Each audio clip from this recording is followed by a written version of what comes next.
Pernahkah kalian berpikir bagaimana terciptanya sebuah sejarah? Apakah sejarah tercipta secara alamiah?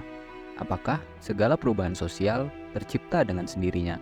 Atau justru terdapat aktor-aktor penting yang menciptakan perubahan sosial sebagai sejarah dalam kehidupan manusia? Seperti halnya keluarga konglomerat Rothschild atau bahkan Freemason. Kehidupan manusia tentu berbeda dengan kehidupan alam, di mana selain naluri, kita memiliki nalar sebagai proses rasional dalam memilih tindakan. Melalui hal ini artinya, perubahan sosial tidak dapat terjadi secara alamiah. Mari kita contohkan. Kondisi pada tahun 2019 lalu, berubah kondisi sosial kita untuk memakai masker dalam aktivitasnya. Hal ini sangat berbeda dengan kondisi sosial sebelum meledaknya angka penyebaran COVID pada tahun 2019 lalu. Jika dikaji secara struktural, hal ini disebabkan oleh adanya sistem kenegaraan, dalam hal ini regulasi COVID, yang mewajibkan dan memaksakan kita agar masyarakat memakai masker. Ini poin pertamanya. Poin kedua, regulasi COVID tersebut tidak akan dapat lahir dengan sendirinya. Adanya regulasi tersebut diciptakan melalui kehadiran aktor-aktor intelektual yang reflektif dengan kondisi sosial saat itu. Sehingga regulasi tersebut diciptakan untuk mengikat masyarakat. Sehingga pada akhirnya kondisi kehidupan masyarakat berubah. Dualitas tersebut menjadikan kedudukan struktur bukan hanya sebagai penentu determinan yang menghasilkan tindakan agen, melainkan struktur itu tercipta dari tindakan agen yang berkelanjutan. Secara garis besarnya, dapat disimpulkan bahwa histori atau kondisi sosial difaktori oleh dua hal. Yang pertama, struktural, yang kedua, aktor-aktor pemimpin. Pembahasan tentang terbentuknya sejarah melalui struktur dan aktor-aktor ini lahir pada abad ke-19, digagas oleh seorang sosiolog Inggris bernama Anthony Giddens. Hal ini membuatnya menjadi terkenal dengan teori strukturasinya, yang membahas tentang struktur dan individu agensi sebagai dualitas yang mempengaruhi histori. Maka, melalui teori strukturasi Giddens, kita akan melihat bagaimana cara kerja agensi atau aktor dalam kepemimpinannya untuk menentukan aktivitas sosial dan tindakan sosial. Dalam pandangan strukturasi Giddens, dijelaskan bahwa histori didasari oleh dua hal. Yang pertama, struktur kehidupan masyarakat, dan kedua adalah seorang individu yang menjadi agensi di tengah masyarakat. Agensi inilah yang merupakan individu pemimpin. Agensi atau pemimpin yang dimaksud ini bukan hanya berbicara tentang orang-orang yang secara struktural menduduki jabatan penting. Dia tidak dapat dilokalisir dengan hanya sebatas struktur administratif. Dia ada di segala sektor dan tidak bergantung terhadap waktu. Mari kita contohkan. Jika di tingkat desa ada kepala desa, belum tentu dalam kondisi sosial yang terjadi, dia merupakan seorang agensi atau aktor yang berpengaruh dalam terjadinya tindakan sosial. Karena di beberapa daerah di Indonesia ini, secara kebudayaannya memiliki tokoh adat atau datuk yang lebih didengar untuk urusan sosial dibanding pemegang mandataris pemerintahan tadi.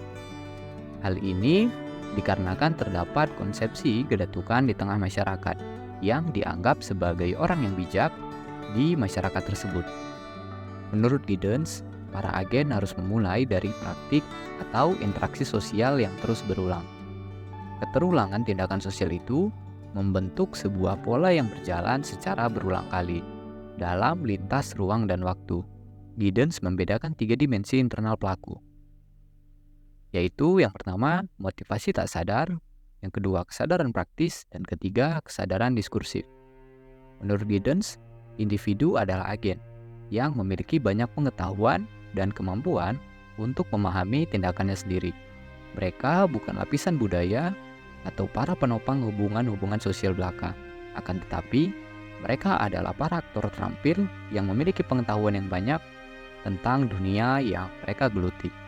Individu adalah agen yang memiliki banyak pengetahuan dan kemampuan untuk memahami tindakannya sendiri. Artinya di sini bahwa agen menciptakan masyarakat dengan tidak sekedar melakukan praktik yang sederhana, tetapi terlebih dahulu menggambarkan sumber-sumber yang sudah terbentuk sebelumnya. Adapun tiga jenis sumber daya yang dimaksudkan adalah yang pertama, pemaknaan-pemaknaan atau sesuatu yang diketahui dan juga stok pengetahuan. Yang kedua, moral atau sistem nilai. Yang ketiga, kekuasaan atau pola-pola dominasi dan pembagian kepentingan.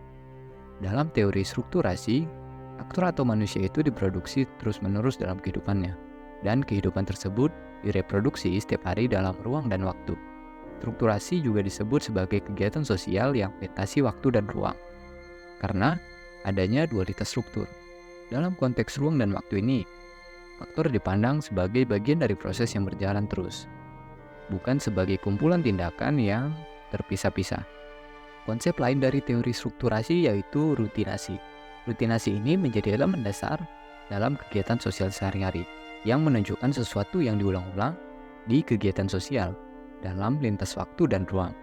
Selain itu, terdapat pula konsep dimensi dualitas struktur, yaitu signifikansi dengan komunikasi, dominasi dengan kekuasaan, dan legitimasi dengan sanksi. Melalui pandangan Giddens tentang struktur dan agensi ini, dapat disimpulkan bahwa yang dimaksud sebagai agen atau aktor pemimpin tersebut merupakan individu yang mampu berkapabilitas dibandingkan individu lain untuk mereproduksi fakta sosial secara terus-menerus. Individu ini merupakan individu yang kompeten yang memiliki ilmu pengetahuan dan kekuasaan. Perlu digarisbawahi, kekuasaan yang dimaksud bukanlah kekuasaan secara administratif saja. Jika kalian berada dalam suatu ruang sosial yang kalian bukan siapa-siapa, pada dasarnya ketika kalian ada dalam kelompok tersebut, antara satu individu dengan individu lain memiliki peluang yang sama untuk memperoleh ruang kekuasaan tersebut. Yang membedakannya adalah wawasan yang dimiliki terhadap pemaknaan dan stok pengetahuan. Yang kedua, yaitu moral, atau bagaimana memahami sistem nilai yang ada di masyarakat tersebut. Kemudian yang ketiga adalah pengelolaan kekuasaan atau pola-pola dominasi dan pembagian kepentingan.